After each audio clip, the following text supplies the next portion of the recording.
iOS 5 rumored to bring better notifications, widgets, and more. iCloud is said to be an online mirror of your iTunes account, and it's still uncertain if WWDC will bring another iPhone or not. All this and more coming up right now.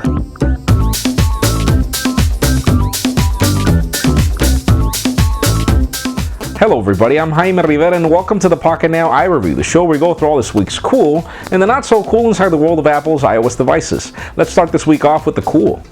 WWDC seems to be a mixed bag this year. Rumors have it that iOS 5 will be true to the number change and become an evolutionary OS. Now, what are we expecting? Well, rumors have it that we will have a revamp in the notification system. Apple will finally cash in on the hire of that WebOS guru that brought the very famous WebOS notification systems to iOS in a very fancy manner, though not know what to expect. And aside from that, well, drum roll, we are hopefully getting a new evolutionary OS interface that's not the current iconic way of interacting with the device. It seems that we will get widgets, though we're not sure what to expect yet, though. Anything is better than the current system where we just get apps, and apps. Now you'll be asking, why is this a mixed bag? Well, stay tuned for the not so cool section and we'll talk about it.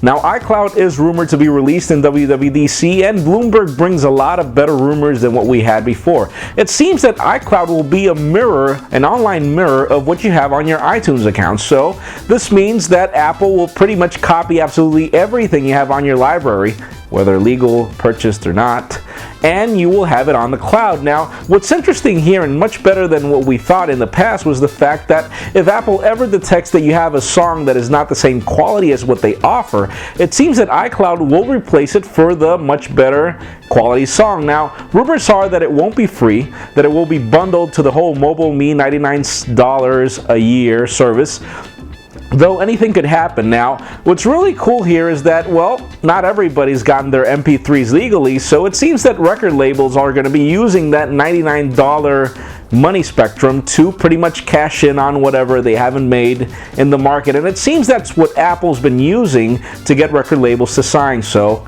let's wait for next couple of weeks, see what happens. On to other cool news. Apple has just reached the very cool milestone of 500,000 applications being sold on their iOS App Store. This is for the iPod Touch, the iPhone, and the iPad. Now, what's interesting is to see how Apple's been able to do this in only a couple of years when they were pretty much an underdog. No applications being sold like, what, 3-4 years ago. And we already had Windows Mobile and Palm OS being very robust in their offering in the market. Though not even tablets were there. And, you know, iPod Touches were non-existent either.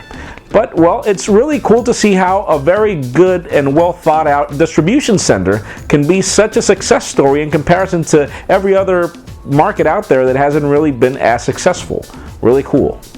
Talking about the Samsung versus Apple lawsuit, and yes, I know this is not cool, but we're getting close to not so cool section anyways. It's interesting to see how Apple was able to get Sammy to give them prototypes of their Galaxy Tab 10.1 and the Galaxy S line, which are pretty much identical to Apple products, because they want to build their case to talk about more lawsuits and, you know, anyways. But the cool thing is that it seems that Sammy just fired back and said, hey Apple, you know what? We gave you prototypes, now we want prototypes of your next iPhone 5 and iPad 3 because we want to build a case against you too.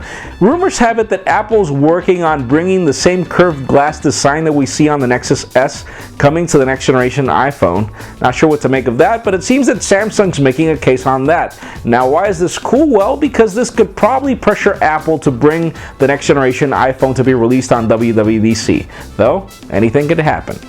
Now let's continue on with more gray news that are neither cool nor not so cool. It seems that Apple's iPhone PR has been calling on to UK journalists and even journalists in Australia to be part of WWDC. Now the question is, why are iPhone PR working with journalists if Apple's not going to be releasing supposedly an iPhone 5 on WWDC or an iPhone 4S. Rumors are that iOS 5 will be so groundbreaking that it's going to be news and journalists are supposed to be there. Now, rumors have it that we could get a next generation iPhone. Not really sure what to make of it, though we are expecting for Apple to surprise us. Not really sure if we'll see Steve Jobs coming on stage or if whomever comes on stage will have that, well, there's one more thing, but anything can happen.